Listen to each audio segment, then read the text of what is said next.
Je dis toujours la vérité.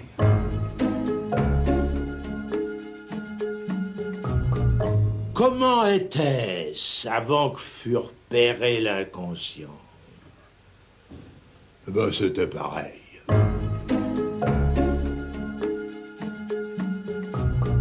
Ce que Freud nous rappelle, que ce n'est pas le mal, mais le bien qui engendre, qui nourrit la culpabilité.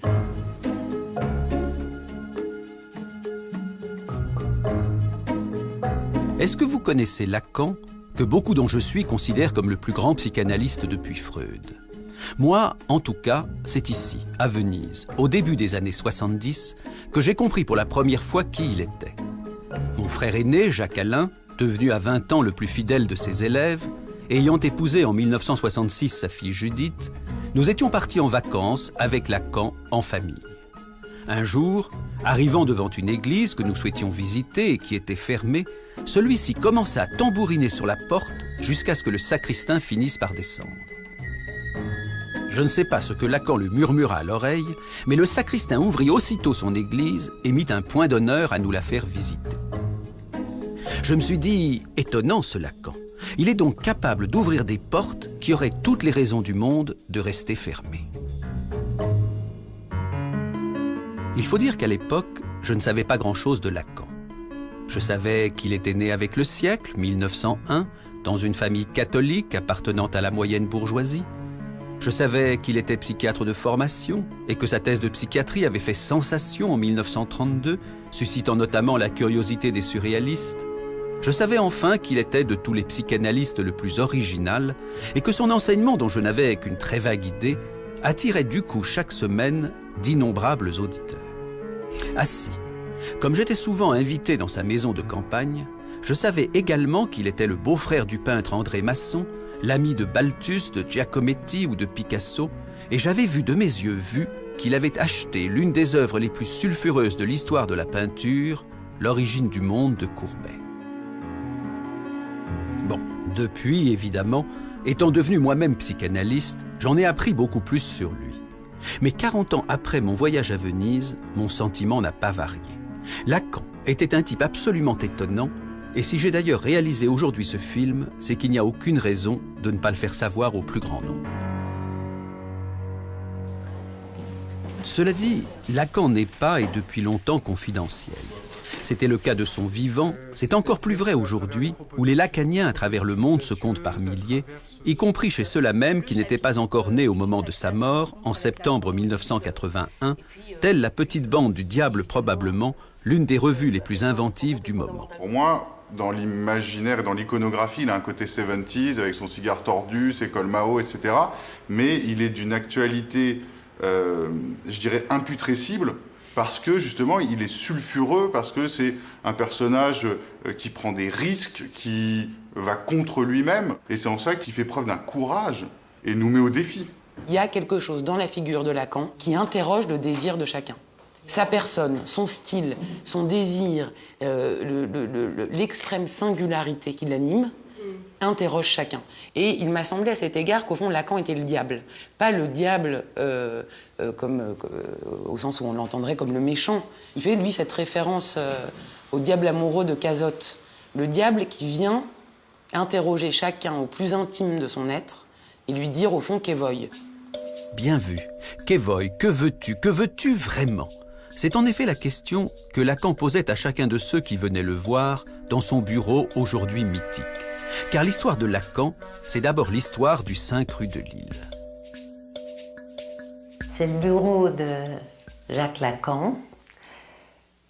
C'est un bureau que j'ai très peu fréquenté, puisque je suis sa fille. Mais j'ai tenu à ce que ce bureau soit conservé, non pas pour en faire un musée, mais parce que je pense que c'est un lieu qui a trop compté pour tous ceux qui y sont venus. et qui a trop compté pour l'histoire de la psychanalyse, et donc, je dirais, pour l'histoire universelle. Il faut bien dire que tout l'enseignement de Lacan vient de ce qu'il a entendu dans ce bureau.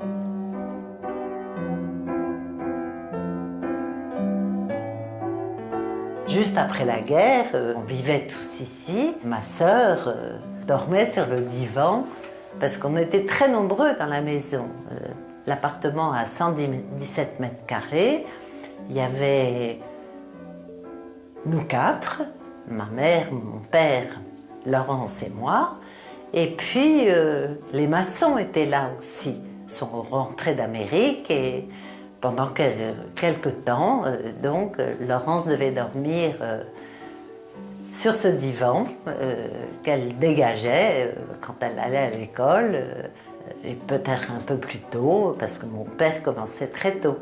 À 7 h du matin, jusqu'à pas d'heure, avec Gloria, dont mon père considérait qu'elle faisait partie de sa pratique.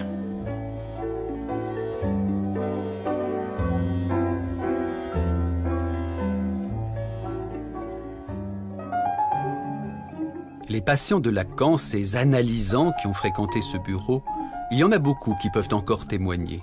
Et pour ce film, j'en ai rencontré plus d'une dizaine. Je me suis dit qu'ils avaient vu Lacan de près, pendant des années, parfois tous les jours, et que le portrait qu'ils en feront sera subjectif, bien sûr, mais authentique. Eh bien, s'il y a au moins une chose que j'ai pu conclure après les avoir écoutés, moi qui n'ai pas fait d'analyse avec lui, c'est que Lacan ne ressemblait pas, mais alors pas du tout, à un fonctionnaire de l'inconscient. Je ne savais pas quoi faire de moi dans l'existence. Panne, alors que, au contraire, s'ouvrait un éventail de possibilités variées, très contradictoires. Justement, ce qui manquait, c'était le désir pour unifier toutes ces contradictions. Je me suis dit, il faut que j'aille voir Lacan. Mais alors, autour de moi, on disait, mais c'est pas possible, il y a des files d'attente invraisemblables, de toute façon, il ne va pas te prendre. Je l'ai appelé et j'ai demandé à lui parler. Il m'a répondu. Je ne pensais pas que je pouvais comme ça lui parler aussi immédiatement. Je lui ai demandé un rendez-vous. Je lui ai dit, écoutez, docteur Lacan, je voudrais vous voir. Et il m'a dit, venez demain à 17 h. Voilà. Au départ, je voulais faire une analyse avec Anna Freud, donc je me suis mise à apprendre l'anglais. Parce que je connaissais que ça, je connaissais Freud et Anna Freud. Voilà. Et puis finalement, j'ai abandonné l'idée et arrivé à Nanterre, j'ai entendu parler de Jacques Lacan. J'étais persuadée que Lacan avait connu Freud, donc c'était le lien était là, quoi. Le lien à la psychanalyse était là, dans le fait d'avoir connu Freud. Or, en fait, il ne l'a pas connu, il ne l'a même pas rencontré. Qu'est-ce qui vous a frappé chez Lacan la première fois que vous l'avez vu? Ah, une gentillesse extraordinaire. Une attention que je n'avais jamais rencontrée auparavant. Quelqu'un d'attentif au-delà du courant. Une présence, voilà, une présence attentive. Tous les mots avaient un poids, avaient une importance considérable. Tous les mots qu'il prononçait ou qu'on prononçait soi-même? Que l'on prononçait soi-même, par son écoute. Même quand on parlait de choses tout à fait banales, des choses du quotidien, mais qui venaient là dans les séances, il avait une manière de les écouter en les reprenant, que ça en faisait comme des objets précieux à travailler. Et souvent, on a entendu dire que Lacan s'occupait à toute autre chose. Lacan s'occupait surtout à écouter celui qui lui parlait.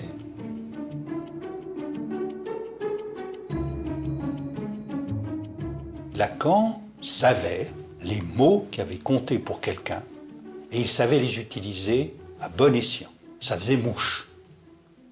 Quand il avait extrait de ce qu'on lui disait, un mot, une phrase, un souci de dire à chacun, ça c'est votre musique, ça c'est bien vous.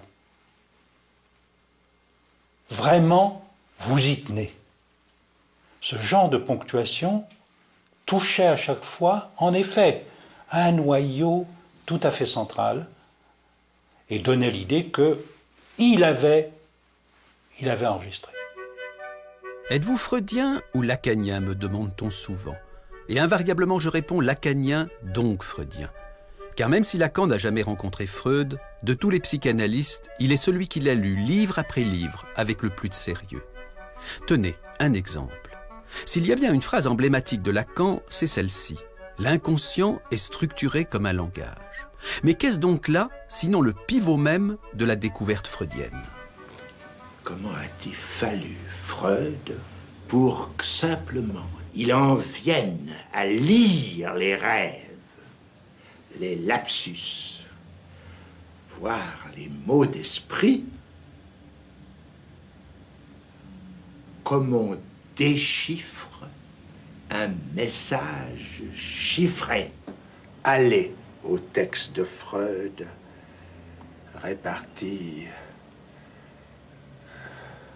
dans 3 livres, qui s'appellent La science des rêves, La psychopathologie de la vie quotidienne, et ce qu'on a traduit le mot d'esprit, le Witz.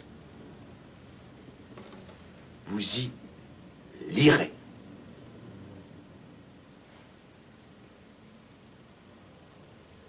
Qu'il ne s'agit de rien d'autre que d'un déchiffrage. Enrichissant et prolongeant la théorie freudienne, sans jamais chercher à la dépasser, Lacan savait aussi en parler d'une façon très concrète à ses patients. À vous, à la première séance, qu'est-ce qu'il vous a dit de la psychanalyse ? Il m'a dit, écoutez, on finit toujours par devenir un personnage de sa propre histoire. La psychanalyse, simplement, permet d'accélérer les choses. Vous obtenez des effets de style qui peuvent être intéressants. C'est la différence entre un long roman et une courte nouvelle. Je pense que la psychanalyse vous intéressera pour ça. Ça m'est resté, y compris le goût pour les courtes nouvelles. Faire une analyse avec Lacan, c'était donc gagner du temps pour vivre plus intensément sa propre vie ? Alors ça, c'est incontestable. C'est même ça qui pourrait caractériser, je crois, pour chacun, ce que ça fait d'avoir fait une analyse. Et à tous les niveaux, simplement parce que ce désir qui nous habite, avec lequel on est plus ou moins fâché ou éloigné, tant que les symptômes sont un peu trop présents. Une analyse, ça permet ça. Ça permet au fond d'éclairer un peu ce que sont les symptômes, de se délester de beaucoup de souffrances. Et du coup, qu'est-ce que ça libère ? Ça libère le désir. Donc forcément, en effet, la vie. Et la vie à tous les niveaux. C'est vrai dans la vie amoureuse, c'est vrai par exemple pour une femme qui déciderait d'avoir des enfants, c'est vrai au niveau du travail. Moi, il se trouve que par exemple, j'ai toujours été une grande travailleuse, mais ça a décuplé mes forces au travail. Et avec un bonheur et une envie voilà, qui est là tout le temps. Cela dit, ne racontons pas d'histoire. Faire une analyse avec Lacan n'était pas de tout repos. On s'allongeait sur son divan, mais pas pour s'y relaxer. C'était difficile, Lacan. Il te prenait avec une main, mais il te... Bon, il me vient le nom en italien, il strattonava avec l'autre main. Strattonava, ça veut dire quoi? Il te tenait avec une main et avec l'autre, il te secouait comme un prunier. Mais il te tenait avec une main. Et ça, je ne pouvais pas le lâcher. Quand je l'ai rencontré, je savais qu'il allait se passer quelque chose avec lui. Je ne veux pas dire de terrible, mais en tout cas, c'était un grand risque. D'ailleurs, il a fallu que j'aille faire des tours en Italie. Je suis revenue, et puis j'ai craqué. Mais je lui ai dit un jour, je lui ai dit, je vous aime, mais je vous déteste. Voilà. Il m'a dit, il faut bien commencer par quelque chose. Aujourd'hui, vous êtes marié, vous avez 2 enfants, mais à l'époque de votre analyse, vous étiez prêtre. Qu'est-ce qui s'est donc passé avec Lacan? Il a provoqué une espèce de scission entre un idéal auquel j'étais né et j'avais tenu depuis que j'étais petit. Il faut penser que je suis entré au couvent que j'avais 10 ans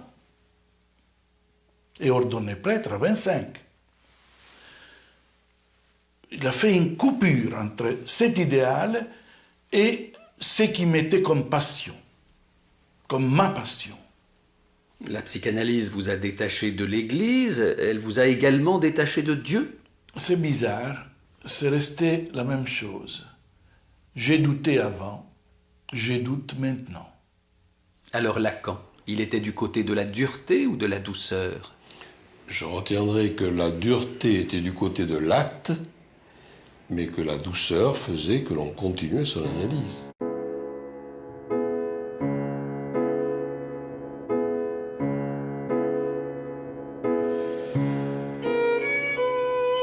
Un jour où je voulais interrompre ma propre analyse, j'ai interrogé Lacan. Pourquoi est-ce donc si dur de tirer au clair son inconscient? Ce que j'ai retenu de sa réponse, je le résumerai ainsi. La vérité est toujours incommode à supporter, et il se peut que la psychanalyse finisse par nous apprendre sur nous-mêmes ce que nous préférerions ignorer. Plus nous nous approchons de la vérité dans notre histoire, plus nous avons envie de lui tourner le dos. C'est pour cela, m'expliqua-t-il, qu'il avait toujours découragé ceux qui venaient à lui simplement pour mieux se connaître. Cela ne suffit pas. Il faut que quelque chose cloche, et handicape, et intrigue pour tenir la rampe au fil des séances. Il faut aspirer à ce que change dans son existence quelque chose de crucial. C'est pour cela aussi que Lacan ne jouait pas au bon apôtre. Mais c'est aussi parce qu'il était du côté de la vérité, et pas des simagrées de la bienveillance, qu'il savait faire preuve d'une humanité qui n'était pas de façade.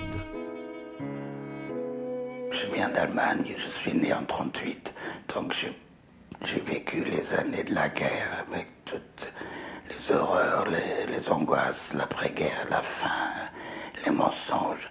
J'ai toujours voulu partir d'Allemagne à cause de ça. Et dès le début, une des premières séances aussi, j'ai demandé à Lacan, est-ce que je peux guérir de cette souffrance-là? Et en le disant, j'ai compris non, que j'avais eu comme ça une idée, comme cette douleur-là, que je pourrais me l'arracher grâce à l'analyse. Non, il avait une manière de, je sais pas, de me regarder sur moi, qui m'a fait saisir, non, ça, il faudra faire avec toute la vie. Un jour, dans une séance, je parle à Lacan d'un rêve que j'ai fait. Un rêve, et je lui dis, je me réveille tous les matins à 5 heures. Et j'ajoute, c'est à 5 heures que la Gestapo est venue chercher les Juifs dans leur maison. À ce moment, Lacan se lève comme une flèche de son fauteuil, vient vers moi et me fait une caresse extrêmement douce sur la joue. J'ai compris, Gestapo, le geste. Il avait transformé la Gestapo en un geste. Un geste tendre, il faut le dire. Un geste extrêmement tendre. Et cette surprise-là, ça n'a pas diminué la douleur, mais ça en a fait autre chose. La preuve, maintenant, 40 ans après, je le raconte encore, ce geste, je l'ai encore sur la joue. C'est un geste aussi qui un appel à l'humanité, quelque chose comme ça.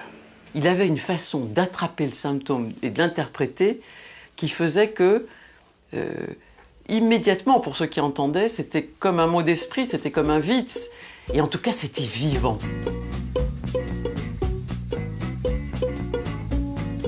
Vivant. Et on peut même ajouter libre. Car Lacan faisait preuve dans sa pratique comme dans sa vie d'une liberté réjouissante qui contrastait avec la rigidité, le formalisme, le sérieux des psychanalystes de son époque. Et c'est pourquoi, bousculant sans ménagement le cadre austère du conformisme psy, il fit de son bureau un lieu volcanique.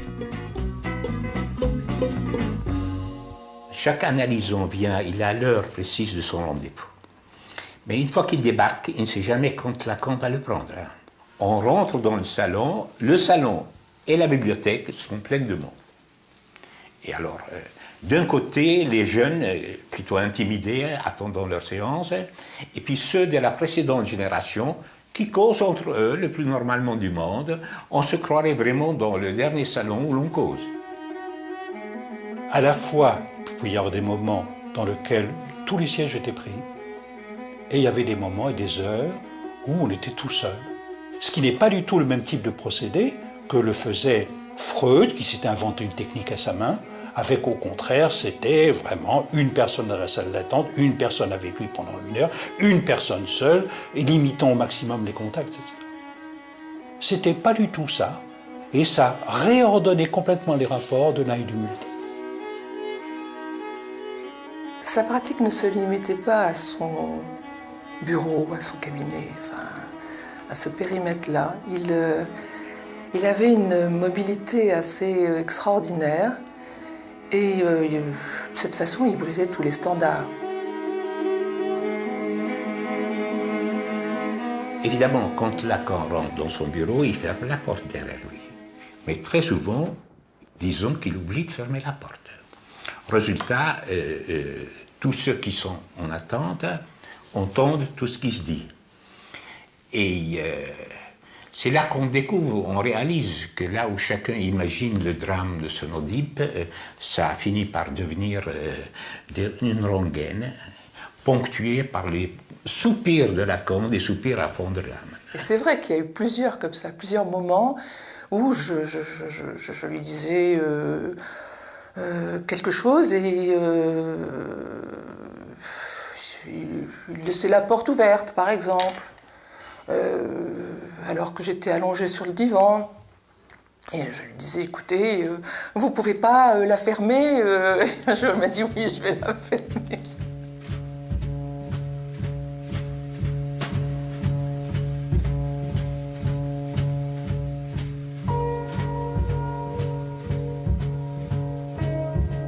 Il y a certainement un maniement de l'espace, disons, du privé et du public qui faisait tout de même que chez Lacan se brouillait l'espace privé, l'espace public.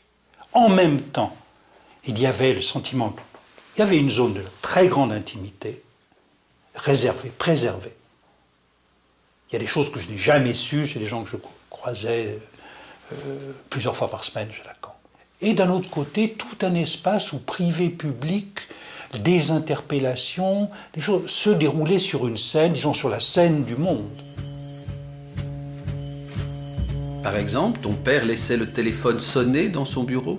C'était le contact, je crois, avec le monde extérieur, qui n'était jamais interrompu, aussi attentif qu'ait pu être mon père en tant qu'analyste à chacun.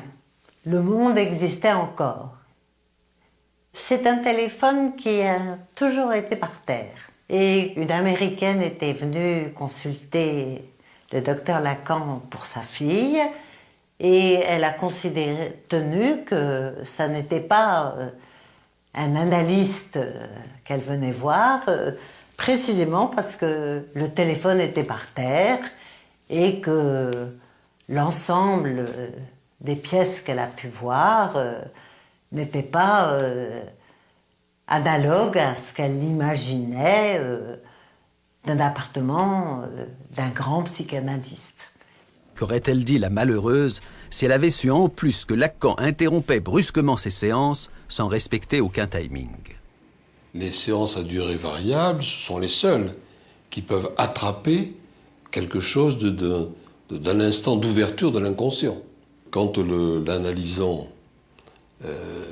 dit quelque chose qui n'entend pas ce qu'il dit et que l'analyste coupe là, évidemment, là, ça a un effet beaucoup plus intéressant que s'il s'aperçoit dans la séance de ce qu'il a dit là et qu'il va ensuite prendre tout le temps qui reste dans l'hypothèse d'un effet de séance chronométrée pour s'empresser de recouvrir tout ce qu'il a dit ou lui donner un système explicatif qui lui-même fera que ce qui a surgi à son insu sera totalement recouvert ou effacé. À ces séances beaucoup plus courtes que dans l'orthodoxie freudienne, Lacan ajoutait une autre inconvenance. Il n'avait pas de grille tarifaire et se déterminait au cas par cas. Comment le prix de vos séances a-t-il été fixé? Je lui ai expliqué qu'à l'époque, l'ordre religieux me donner une certaine somme pour un mois. Et il m'a dit, eh bien, vous me donnez cette somme-là chaque séance. Je dois dire que c'était difficile. Au moment de prendre congé, il me demande un prix de séance. Jamais je n'avais eu autant d'argent sur moi. Alors j'étais complètement éberluée. Et il me dit très gentiment, « Oh, mais ça ne veut pas dire que je vous prendrai ce prix-là à chaque fois. » Lorsque je l'ai vu la première fois, il m'a dit, à la fin, donnez-moi telle somme. Une somme à tomber à la renverse. Alors je lui dis, monsieur, je n'ai pas cette somme. Et il m'a dit, eh bien, donnez-moi ce que vous avez. Je lui ai donné ce que j'avais. Je lui ai tout donné, tout ce que j'avais dans mon porte-monnaie. Et quand je suis retournée le voir, je lui ai dit, écoutez, c'est avec vous que je veux faire une analyse. C'est rien à faire, c'est avec vous. Mais voilà, je ne peux pas vous payer ce que vous me demandez. Et là, il ne m'a pas dit, donnez-moi ce que vous avez. Il m'a dit, donnez-moi ce que vous voulez. Il paraît que pendant plus d'1 an, vous avez poursuivi votre analyse avec Lacan sans lui payer un seul centime. Absolument. Et vous aviez l'habitude d'aller avec quelle fréquence chez lui? Au début, j'allais 2 fois, puis c'était tous les jours, sauf le samedi. Et à la fin des séances, il ne vous demandait pas où vous en étiez? Enfin, rien du tout. Comment vous avez compris ça, que Lacan, qui était, raconte-t-on, tellement cher, ait pu... Mais c'était sa réputation, comme quoi Lacan était un homme qui aimait beaucoup l'argent. Et là, l'exemple qui m'est arrivé à moi me prouvait qu'il fonctionnait comme analyste. J'étais là, je faisais mon analyse, il voyait bien que je jouais à quoi que ce soit, ce qui fait qu'il m'a laissé faire. Il a su attendre. Il a su attendre et être patient. Il a donc attendu que vous puissiez gagner votre vie pour le payer. Exact. Chez lui, cette façon dont l'argent ne correspond absolument pas aux valeurs ou tout au simagré, au rituel petit bourgeois, frappait énormément. Il prenait de l'argent, il le prenait dans votre poche, il allait regarder, qu'est-ce que vous allez me donner aujourd'hui? Oh, vous allez bien me donner un petit quelque chose, et ensuite fouiller dans votre porte-monnaie. Enfin, on ne fait pas ces choses-là. Parce qu'on ne comporte pas comme ça. Ou bien le mettant ensuite dans son tiroir, chez lui, avec des billets qui s'accumulaient, donc visiblement il ne savait pas combien il y en avait. C'était quelqu'un d'autre qui s'en occupait à l'occasion où Gloria venait, prenait ce qu'il y avait dedans. C'était d'autres qui s'en faisaient. Pour lui, l'intérêt majeur, c'était celui de la psychanalyse. Et d'intéresser chacun de ceux qui venaient le voir à une dimension d'un intérêt au-delà de ce qui étaient ses intérêts évidents. Patients innombrables, attentes interminables, séances courtes, prix exorbitants, toute une mythologie se constitua progressivement autour de Lacan, qui devint à la fin des années 50 l'image même de l'hérétique. Mais en fait, chez Lacan, le non-conformisme était depuis les années 30 une seconde nature. Quand jeune psychiatre, il étudia le cas de cette patiente surnommée Aimée, en prenant à contre-pied, en subvertissant la psychiatrie officielle. Quand lui, il va publier le cas Aimée, il vient tout à fait en rupture avec ce que font les maîtres qui sont les siens à cette époque-là. Les maîtres de l'époque, ce qu'ils veulent, c'est décrire une symptomatologie à laquelle ils vont attacher leur nom. Et donc, il leur faut en effet un nombre important de cas, comme si, en effet, le nombre venait confirmer. Et Lacan prend le contre-pied tout à fait de ça. Lacan veut montrer qu'avec un cas approfondi, on peut dire beaucoup plus de choses qu'avec ce qui était aussi à l'époque ajouter les cas les uns à la suite des autres, comme c'est aussi aujourd'hui la loi du nombre qui dirait quelque chose des patients. La loi du nombre dit peut-être quelque chose d'une maladie, elle ne dit rien d'un patient, elle ne dit rien d'un sujet. Ce que Lacan a introduit, c'est tout de même la singularité du sujet, le un par un. En s'opposant à la tyrannie du nombre, en refusant de se comporter devant la souffrance comme un médecin, Lacan ne pouvait faire que scandale. Imaginez qu'il disait cette chose incroyable pour un thérapeute: le symptôme est ce que beaucoup de personnes ont de plus réel. Oui, le symptôme, ce qui nous handicape, ce que les autres appellent notre dérèglement, ce dont la médecine se propose de nous débarrasser, et hop, on n'en parle plus. Eh bien si, justement, parlons-en, disait Lacan. Soyons attentifs à ce que raconte le symptôme, non pas pour l'accepter tel quel comme une fatalité, mais pour l'apprivoiser et le transformer. Croyez-moi, un médecin rencontrant Lacan n'en sortait jamais indemne. De rencontrer Lacan et de faire une analyse avec lui, est-ce que ça a fondamentalement changé votre regard de médecin? Oui, parce que je suis devenu incapable de pratiquer la médecine.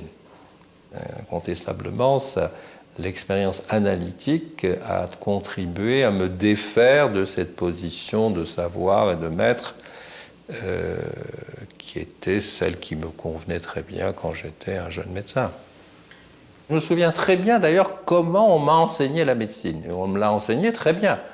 Au début, quand je faisais mes premières observations médicales, c'était dans un service de neurologie, on faisait de très très longs examens, la moyenne était d'1 heure, et on apprenait à mettre strictement entre parenthèses tout ce qui était personnel, tout ce qui concernait les petites anecdotes, les petits faits personnels du patient, pour ne retenir que ce qui était strictement objectivable, mesurable, vérifiable. Et ça a été un apprentissage qui s'est fait au fur et à mesure. Et c'est toute cette part singulière, personnelle, individuelle, qui s'est trouvée révélée le jour où j'ai pénétré dans le cabinet du docteur Lacan. Freud avait découvert la psychanalyse en étudiant l'hystérie, c'est-à-dire la névrose.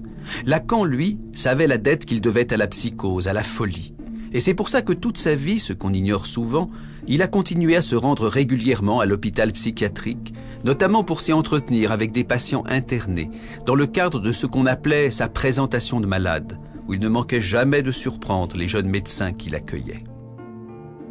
Alors, j'ai retrouvé quelques notes griffonnées à l'époque, et au fond, c'était... je l'ai accueilli lors de sa venue à la présentation. Habituellement, c'était pas l'interne qui l'accueillait, mais ce jour-là, on m'avait demandé de le faire. Et je ne l'avais jamais rencontré personnellement. Et au fond, ça a été une surprise immédiate. Parce qu'il est arrivé, en montant le perron qui menait au bâtiment où se déroulait la présentation, en me faisant un sourire immense, plus immense que son visage, et comme s'il retrouvait une vieille connaissance très chère. Et je dois dire que c'était vraiment tout à fait surprenant. Et j'avais noté suavement galant, doucereusement agréable, outrageusement courtois, abusivement souriant, terriblement cinglant et malicieusement perçant toujours. Mais c'est ce même homme qui, quelques instants plus tard, devant le malade qu'on lui présentait, changeait du tout au tout, faisant entrer dans l'asile rien de moins que l'écoute psychanalytique. Pour lui, c'était un moment tout à fait important. Un moment, au fond, où il se laissait enseigner par la personne qu'on lui présentait. Donc, et il voulait enseigner aussi l'auditoire. Donc il était extraordinairement attentif à laisser se déployer la parole dans sa singularité, dégagée de tout syndrome morbide, comme on dit. La perspective de sa présentation était une position subversive par rapport à la tradition des présentations de malades, des médecins ou des psychiatres, où au fond on tentait plutôt de démontrer que telle personne entrait dans tel cadre clinique déjà préétabli, alors que Lacan voulait au contraire entendre tout le sel d'une expérience singulière. Hélas, la subversion n'est pas souvent bien vue. Et si les collègues de Lacan, psychiatres ou non, aimaient l'écouter et admiraient son incontestable talent d'orateur, ils ne l'en exclurent pas moins brutalement de leur rang et le traitèrent comme un dissident. Fort heureusement, cela fut l'occasion pour Lacan d'un nouveau départ à Normal Sup, avec à la clé la création de sa propre école de psychanalyse. Lacan avait été expulsé des écoles dans lesquelles il se trouvait auparavant. Il se retrouvait, comme il le disait lui-même, excommunié et par l'intermédiaire d'Althusser, il avait pu trouver asile à l'école normale, dans la salle de théâtre de l'école normale. Et du coup, parce qu'il avait été exclu, Lacan trouva un public beaucoup plus large que celui qu'il avait eu jusqu'alors, sidérant littéralement les plus brillants des jeunes intellectuels du moment, qui n'étaient pourtant pas en manque de maîtres. Nous pouvions à la fois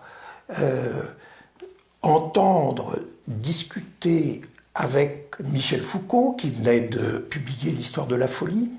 Il y avait à côté Roland Barthes, qui enseignait à l'école des hautes études, Georges Dumézil, qui, du côté de l'histoire des religions, nous apprenait à découvrir les vertus du structuralisme dans un champ tout différent de celui où il s'était imposé d'abord, c'est-à-dire dans la linguistique saussurienne. Il y avait Lévi-Strauss au Collège de France.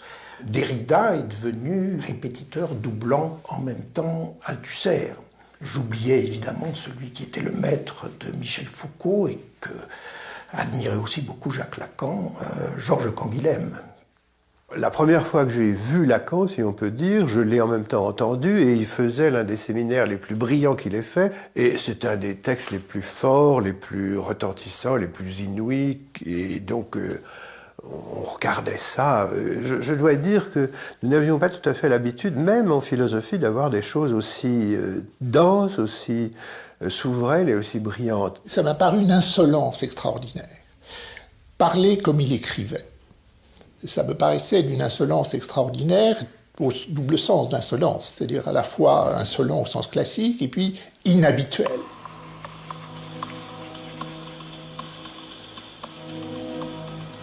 J'attendais d'être surpris, que je ne puisse pas prévoir en quelque sorte la note qui viendrait après. Comme dans, vous savez, dans une pièce de piano ou de musique en général m'intéresse quand je ne peux pas prévoir la note qui vient après. Et là, c'est ce sentiment que j'ai eu très tôt, dès la première conférence, et j'étais traversé d'une sorte de jubilation.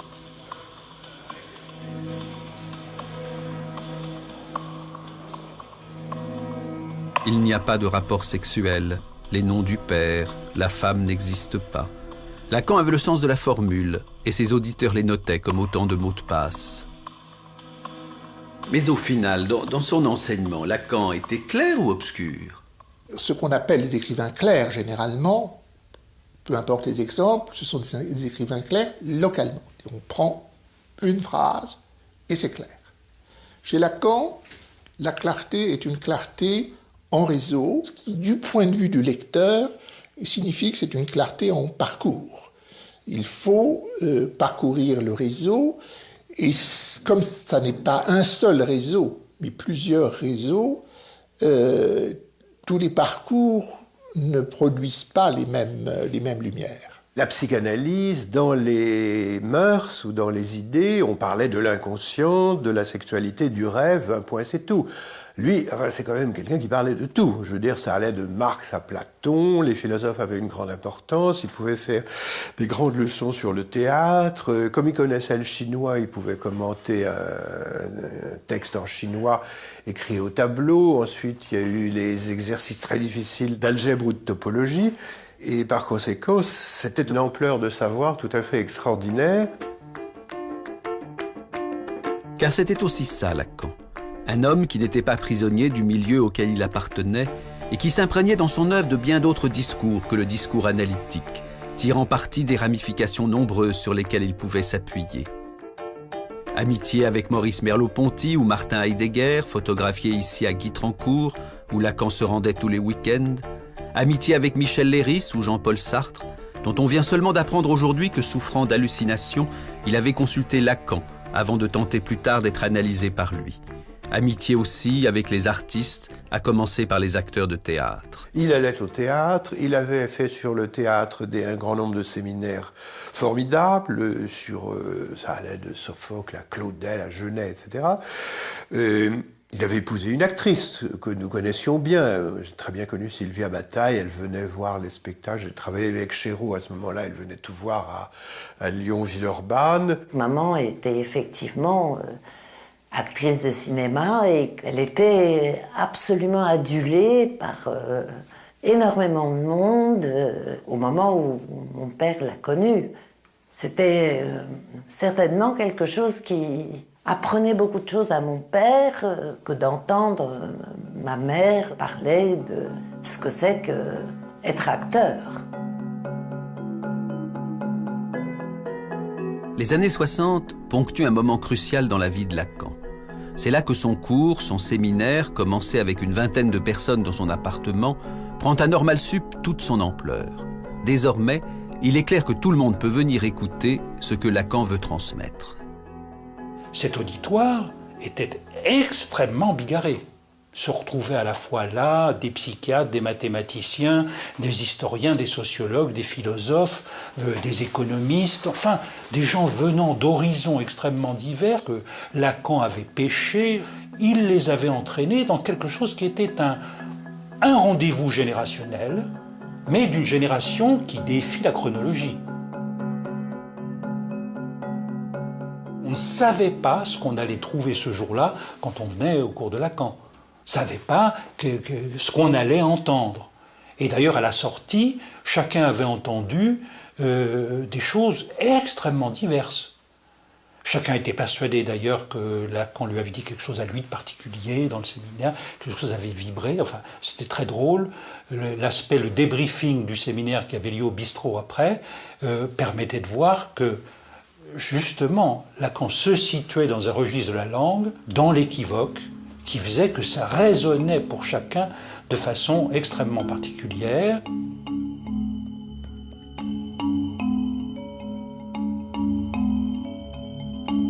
C'est à Normal Sup que Lacan rencontra mon frère Jacques-Alain, dont il dira très vite « il y en a un au moins qui sait me lire », décidant de lui confier la rédaction de son séminaire et faisant progressivement de lui son successeur. Jacques-Alain a succédé à plusieurs personnes qui ont essayé d'établir le séminaire et c'était pour mon père à chaque fois la catastrophe. C'était pas ça qu'il voulait. Moi, ce dont je me souviens, c'est que quand Jacques-Alain lui a dit « je peux faire vos séminaires », il lui en a présenté les 4 concepts fondamentaux de la psychanalyse. C'était la joie pour mon père et vraiment un soulagement extraordinaire. Et d'ailleurs, tout de suite, mon père a dit « vous allez les faire tous ».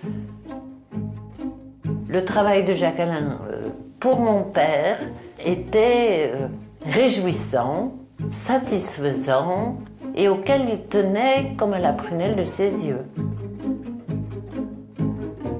Que Lacan ait été soulagé se comprend aisément. Faire passer une œuvre aussi complexe de l'oral à l'écrit était un travail considérable, qui nécessitait de la repenser, de la réécrire. Et cela explique pourquoi Lacan demanda aux éditions du Seuil que Jacques-Alain soit inscrit contractuellement comme son co-auteur. Le résultat est là.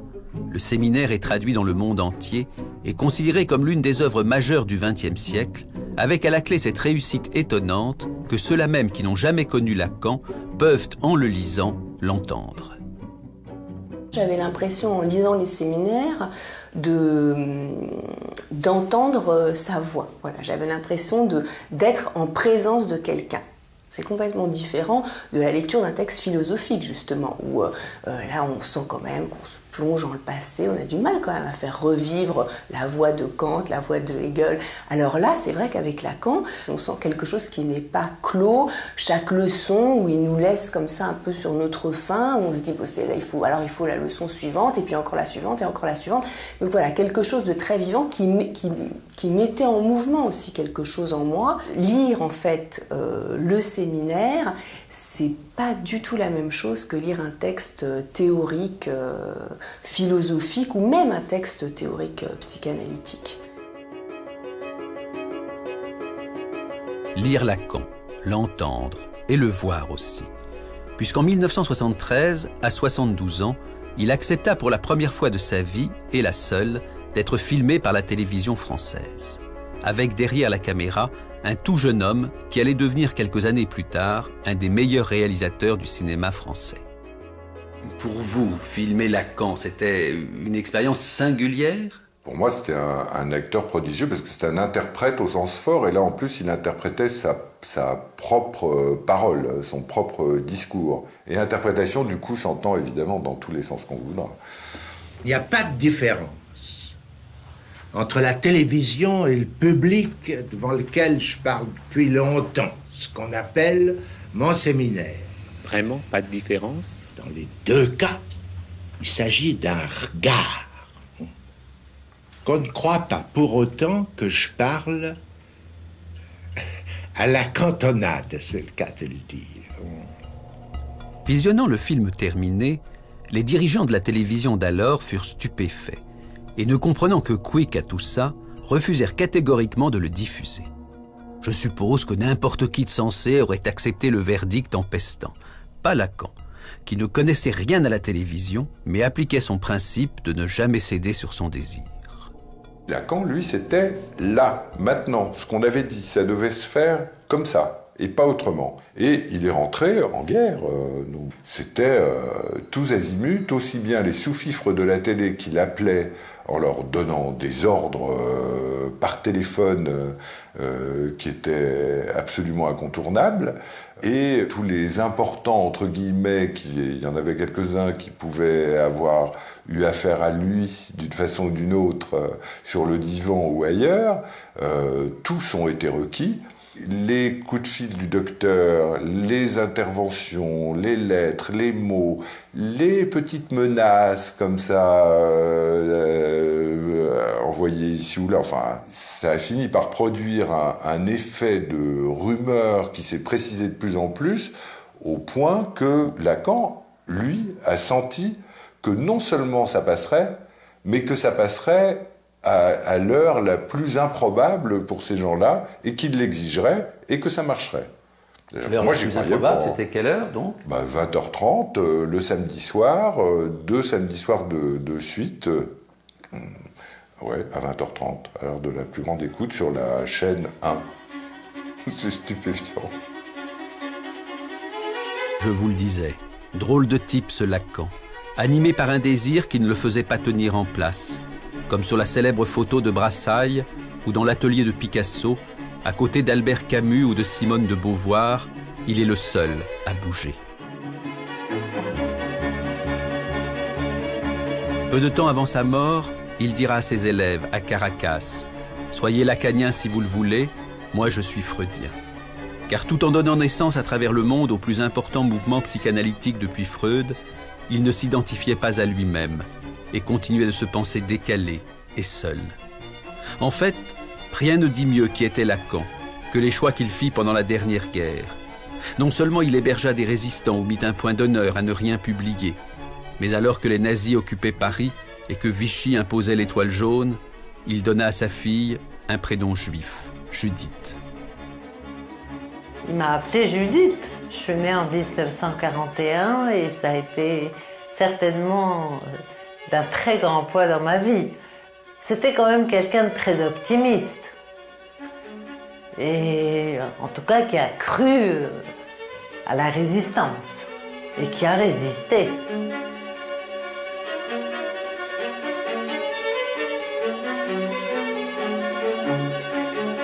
Venise, printemps 2011, 30 ans après la mort de Lacan. Freud lui aussi aimait bien cette ville. Il disait « Les pierres parlent ». En me promenant sur le Grand Canal, ce film presque terminé, et cherchant dans ma mémoire d'autres images de Lacan, je me suis demandé pourquoi nous a-t-il si peu parlé de lui pendant toutes les années où nous l'avons côtoyé? Pourquoi nous a-t-il raconté aussi peu de souvenirs? Et arrivé à Paris, je suis allé voir mon frère Jacques-Alain, grâce à qui, après tout, j'avais connu Lacan et Judith et la rue de Lille et la psychanalyse. Quand je l'ai connu, toi un peu plus tard, c'était un homme qui approchait des 70 ans. Donc il y avait... il était en rapport avec... Nous l'avons connu en rapport avec la fin de sa vie. Et décidé à vivre jusqu'à la dernière seconde. Je n'ai jamais rencontré personne qui ait eu moins de nostalgie que Lacan, et il ne racontait jamais un souvenir. Il parlait même quasiment jamais du passé.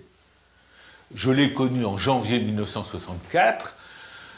Il avait eu des déboires historiques avec ses collègues dans les 3 mois qui avaient précédé. Et il m'en a jamais décroché une sur cette période.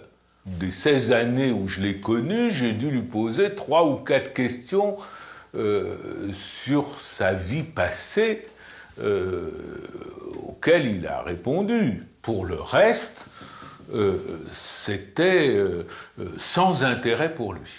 Il était dans le moment présent. Et une petite anticipation. Il ne se préoccupait donc pas de la postérité? Les gens, pour lui, ça n'existait qu'un par un.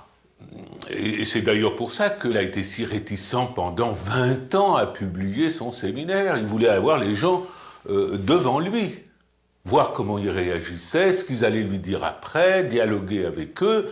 Et l'idée de s'adresser à la masse, au monde, voire à la postérité, ça lui était parfaitement étranger. La postérité, c'est une abstraction. Et c'était une abstraction pour Lacan. J'aurais pu m'en souvenir, mais je préfère le lire. Bon, parce que c'est dans l'esprit de Lacan, c'est un petit poème de Raymond Queneau, qui est tout à fait... Lacan le cite souvent, Queneau, et c'est tout à fait dans le même esprit. Ce soir, si j'écrivais un poème pour la postérité, Fichtre, la belle idée. Je me sens sûr de moi, j'y vais. Et à la postérité, j'ai dit merde, et remerde, et re-remerde. Drôlement feinté la postérité qui attendait son poème. Ah, mais... Bon. Eh bien, ça c'est lacanien.